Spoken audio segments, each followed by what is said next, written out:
First Baptist Church, it's Wednesday night, and I'm glad that you are joining with me tonight for our study of First Baptist Church through the years.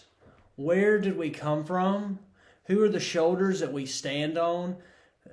This church has been doing church since the 19th century. That have been passing down traditions, talking about what it means to be people of God, having the ethic of Jesus.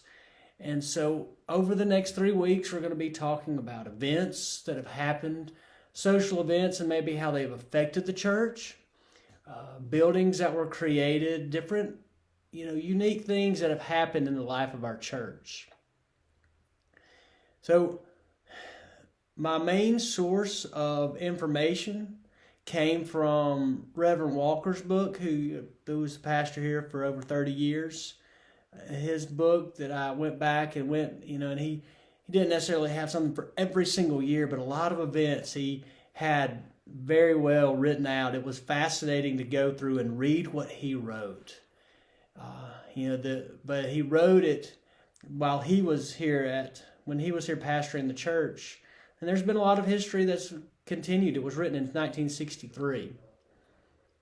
So I've had to make phone calls to people like David Stewart, Kyle Rasco, and Bill Stone, ask them about what, different events, things that have happened within the church. Things like, when did mission trips start? So tonight we're going to go back to the beginning, and we're going to begin back in the 19th century. Now, before the church was even formed, Pickens County was the land of the Cherokee. So in an 1825 census, there were over 13,000 Cherokee, 1,200 slaves, a little over 140 white men, and 73 white women. So now, when Andrew Jackson signed the Trail of Tears, the federal troops came and marched out the Cherokee from their home and pushed them out to land in Oklahoma. So once that event took place, then lots of white settlers from North Carolina and South Carolina began to move toward this area and began to migrate into Pickens County. There were some from Virginia and Tennessee, and even some from Alabama that began to move in the area. On December 5th, 1853, the Georgia legislature created Pickens County under Herschel Johnson as governor. So kind of get a little background as we think about that. So as we begin to talk about what it means to church.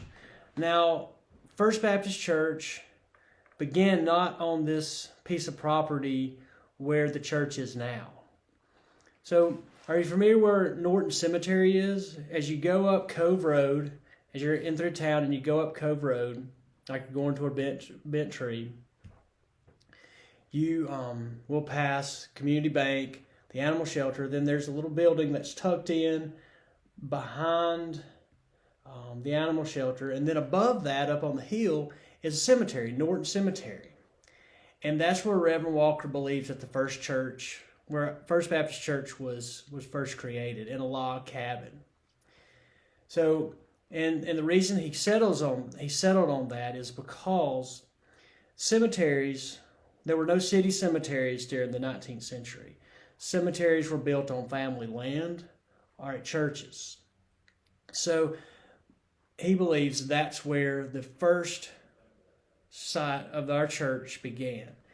And it was called Norton Baptist Church. We don't have the earliest records of, we don't know how, when it began to meet. And, they didn't have a lot of things written down. Back then, there was no exact date of the beginning, I guess you would say. The earliest members, names like the Fergusons, the Presleys, the Walfords, these were folks from South Carolina that had migrated down. They found in 1904 some records that a young girl, Elizabeth Walford, in October of 1848 was baptized. So that's why we often say, as First Baptist Church, 1848 was our first year, the first year that we recall as our beginning, because as of written, that's the first date that we have. So even though the church goes back much later, in 1856, February 9th, William Soseby gave a deed of land, a gift to James Ferguson and Ephraim Presley. And it was for the land with this current spot that we are on now, right off of East Church Street. And so the church was moved from up on Cove to where it is now. During the Civil War was really hard on the life of the church here and many churches within Pickens County. Pickens County during the Civil War refused to take down the American flag. And Governor Brown, the governor who was from Canton, sent troops up here to remove the flag. 1/8 of the population, which was about 600 men, went off to fight. And then they went off to fight for the Union, some for the Confederate, and then some joined local mountain gangs that sided with either the Union or the Confederate cause. And during the time, the town was split. There was a lot of loyalties on both North and South, and so a lot of relationships were strained during this time. The church was affected greatly. There's a lot of people that were not in the community. They were all fighting. There was a lot of unrest. There was a lot of economic unrest. And there wasn't a lot of interest in religious life. And during that time, in 1863, one of their big leader within the church, James Ferguson, who was a deacon, died. And the church really lost a lot of momentum during that time. And then looking back in Reverend Walker's his records, his book, he's not sure if it's in 1867 or 1868, but there was a meeting that happened with a group of people. He said there was 5 men, women, and then 5 church members, or 5. I guess there were 6 church members, 5 women, There were 6 church members, 5 men, 1 woman. I can't talk tonight. And the preacher was there. So there were a total of 7 people there. And they began to talk about disbanding the church. And it was interesting. A man walked by. His name was Paget. His last name was Paget. And he walked by. He came to the meeting and he pleaded with them not to disband the church. And he said, I will join.